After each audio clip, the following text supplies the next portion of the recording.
zikirnya la ilaha illallah, bagus. Mau zikirnya Allah, Allah, bagus. Tapi kata Habib, sholawat aja. Sholawat itu pun menghidupkan dalamnya. Allahumma salli ala sayyidina Muhammad wa ala ali sayyidina Muhammad. Allahumma salli ala sayyidina Muhammad wa ala ali sayyidina Muhammad. Terserah antum mau pilih mana. Saya tak mempertentangkan antara amalan-amalan ini, karena sesungguhnya semuanya itu tujuannya menghidupkan supaya kolbu batinnya itu tidak kosong, tidak hampa, tidak berhenti. Sama macam kita, macam nyetir juga, macam bawa mobil, macam bawa motor. Ada masanya kadang nggak fokus karena melayang, naik ke trotoar, atau nabrak spotboard orang depan, atau nggak konsen lampu merah, ada klakson. Begitu juga. Lupa lalai, balikkan lagi. Lalai. Tapi tidak gara-gara ini lalu di depan orang. Wow. Ada juga orang bawa tasbih pas depan orang. Biar tengok orang. Bukan, kita udah selesai dengan itu semua. Tak kita pentingkan tengok pandang orang ini. Tapi kadang kalau saya sendiri, nyetir sendiri, saya buat kuat-kuat. Dan kita ada orang. Apalagi kalau malam. La ilaha illallah, la ilaha illallah, la ilaha illallah, la. Tapi bukan mulut aja. Konekkan antara di mulut dengan di hati. Berproses. Pas Januari. Ini Januari 5 tahun yang lalu. Januari 2021. Januari 2007. Anak awal talqin zikir. Awalnya itu mimpi. Mimpi anak datang mbah kakek anak. Kata dia, kau bersuluk, katanya. Habis itu besok anak tanya sama almarhumah. Kata Datuk, katanya kau bersuluk. Oh, memang begitu. Tradisi keluarga kita umur 40. 2017 bulan Januari. Kalau hitungan Masehinya bulan Mei baru genap 40. Kurang. Tapi kalau menurut Hijriah udah 40. Oh, jadi gimana? Kau carilah. Kau carilah mursyid. Memang mentalkinkan zikir. Kebetulan ada ikhlas sana di Mesir, ayahnya mursyid almarhum Buya Somad. Nah, tanya, kapan jadwal suluk? Ini bang, oh tabrakan. Yang bulan ini? Oh tak bisa bang. Bulan ini? Sampai akhirnya yang Januari 2017. Kosongkan 10 hari, matikan handphone, tak talqin zikir. Itulah awal zikir. La ilaha illallah. Januari. Februari, Maret, April, Mei, Juni, Juli, Agustus. Sebulan Agustus, anak ambil libur lagi 1 bulan, anak pergi ke Mesir. Jumpa Syekh Saifuddin, mursyid tarekat Naqsabandiyah, murid cucu dari Syekh Amin Al-Kurdi. Jumpa dengan Syekh Yusri Jabar, mursyid Syaziliyah. Jumpa dengan Syekh Ali Jum'ah, mursyid Syaziliyah Siddiqiyah, murid Syekh Abdullah bin Siddiq Al-Ghumari. Ziarah ke Syekh makam penulis hikam Athaillah As-Sakandari. Ziarah ke makam wali-wali syekh-syekh. Pulang dari situ itulah, pulang dari Mesir itulah anak khutbah pertama kali pakai baju Azhar, pakai torbus Azhar di masjid depan Mall SK, Masjid Namirah. Situlah anak tengok umat tuh kurumun macam semut dari tempat khutbah tuh sampai di tempat parkir. Itulah pertama kali ramai. Setelah itulah ramai-ramai itu. Sampailah Pilpres puncak ramai-ramai. Sampailah hari ini. Nah, jadi itu baru ke Batam. 2017. Setelah itu ke Batam, itulah yang tembus menembus. Saya naik motor. Jadi anak bukan ujuk-ujuk pulang langsung orang ramai, enggak. Anak pulang 2017 baru suluk. Jadi setelah perjalanan 10 tahun. 10 tahun masuk hutan, ke surau, ke musola, ke Kabupaten Islamic Center. Pas 10 tahun, baru Januarinya itu, pas hitungan 10 tahun, baru. Jadi ada proses, disuruh Allah dulu, mutu qabla an tamutu, matilah kau sebelum mati. Udah dikapankan, udah ditalkinkan. Jadi kalau ditakut-takuti orang, nanti bapak mati, aku udah mati udah. Jadi sisa ini udah mati, udah ini udah sisa-sisa hidup. Sesuailah sama tulisan di WA yang baru, hari ini hari terakhir, besok mati. Nah, udah mati. Kita tidak akan bisa hidup kalau tidak memutuskan hubungan dengan kehidupan. Tak mungkin dia hidup di dalam kalau kita masih. Kalau bertasawuf teori capek. Bertasawuf teori itu nanti antum capek. Baca buku ini, kenal dengan tokoh ini, membaca.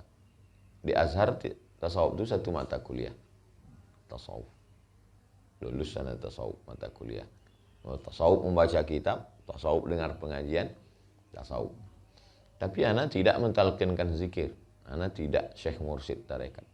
Antum cari yang mursyid, yang alim, apakah Samaniyah, apakah Syaziliyah, apakah Naqsyabandiyah, apakah Qadiriyah, atau yang merger dua tarekat, TKN, Qadiriyah, Naqsyabandiyah. Tapi yang syekh mursyid, bukan yang tukang cerita. Yang betul-betul alim, mursyid, ditalkinkannya antum. Nah, ditalkinkannya. Habis itu baru antum berzikir. Kalau nanti sibuk dengan cerita, sama macam orang cerita tentang Makkah, manasik haji. Nanti Bapak Ibu akan turun dari airport, lalu kemudian dibawa pakai bis menuju ke Masjidil Haram, masuk dari pintu Abu Salam, Allahumma antas salam, bismillah, melihat Ka'bah. Allahumma zid hadzal baita tashrifan wa ta'ziman wa takriman wa mahabbatan wa birra. Mulai dari Hajar Aswad, Allahu Akbar. Selesai manasik. Bapak udah berapa kali haji? Saya belum haji. Tapi cerita tentang Makkah ini luar biasa. Hah? Jadi cerita tentang perjalanan batin ini ada 3 orang.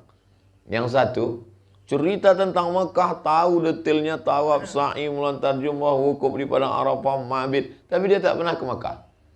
Yang satu lagi, pernah ke Mekah tapi nggak bisa manasik. Kalau diminta, Bapak bisa manasik. Waduh, saya nggak ingat susunannya. Tapi dia pernah ke Mekah.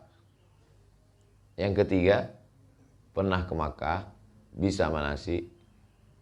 Yang itulah antum cari. Yang pernah ke Mekah, yang bisa manasik. Nanti antum ketemu dengan orang kalau cerita batin luar biasa, tapi sebetulnya dia tidak pengamal. Di Mesir ada namanya Dr. Ala. Dr. Ala itu spesialis sepak bola. Kalau dia komentator bola dari mulai tendangan, dan dia memang top PhD, doktor dalam bidang bola. Tapi dia nggak pernah main bola. Ya, jadi kalau di Riau bisa anda tunjukkan ke Syekh Buya Alaidin mursyid tarekat Naqsyabandiyah, alumni Azhar. Buya Somad tempat anak talqin dulu dah meninggal. Atau antum ke Medan, ke Besilam, Syekh Zikmal Fuad. Dia mursyid dan alim, guru anak juga dulu waktu sekolah di pesantren. Kalau di Kudus, anak Mbah Arwani, hafiz Quran, mursyid tarekat Naqsyabandiyah, Mbah Arwani Kudus. Mana tahu anak antum tahfiz Quran situ, ketemu sama anaknya, ambil ada orang sekedar ambil minta talqin aja, la ilaha illallah, selesai. Tapi jangan sekedar talqin, ambil suluk, cutikan. Kalau lama 40 hari, 10 hari aja, untuk memasangkan supaya melekat dia di dalam, supaya antum merasakan putus dengan apa ini dalilnya. Nabi bertahanus di Gua Hir, kan diputuskannya itu hubungan 3 tahun berturut-turut, umur 38, umur 39, umur 40. Nabi 3 kali, 38, 39, 40. Pas 40 itu turun Jibril. Tapi jangan nanti suluk 10 hari turun Jibril, langsung jadi Nabi ke-28. Nabi Azhar. Itulah dia sholat. Kalau nanti ada orang menyebut sholat daim, kekal nggak putus, atau disebut dengan sholat batin, dia tidak berbunyi, tidak bersuara. Yang berbunyi bersuara itu nanti kalau suara itu hilang, berarti hilang dia. Kita waktu mau mati itu tak berbunyi, tak bersuara. Dan setelah roh keluar dari jasad juga tak bersuara, tak berbunyi. Itulah maka disebut dia dengan batin.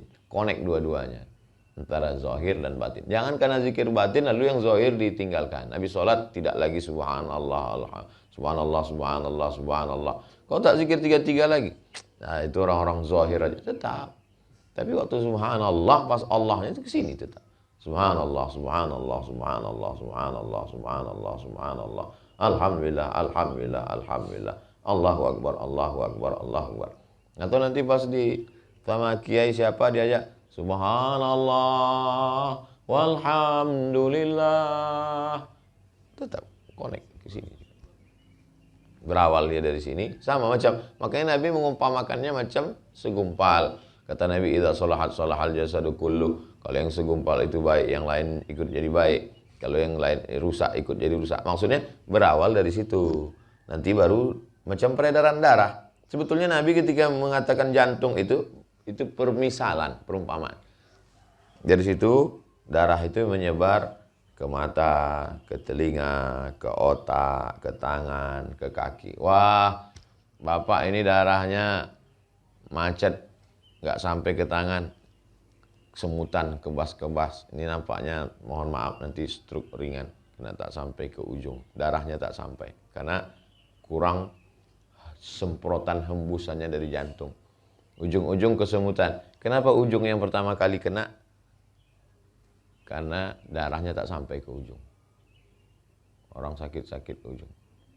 Kalau dibatinkan, zikirnya tak kuat, sehingga tak sampai ke ujung. Tak sampai ke mata, tak sampai ke telinga. Intinya zikir ini sejalan antara teori dengan praktek.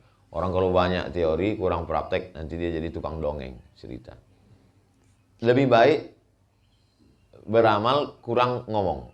Nah, banyak juga orang model gitu. Tak ada ngomong, tapi sebetulnya dia ahli zikir. Sibuk dia dengan zikir batinnya, sehingga tak terlalu dipedulikannya lagi. Ya, tapi bukan berarti jadi gila, enggak.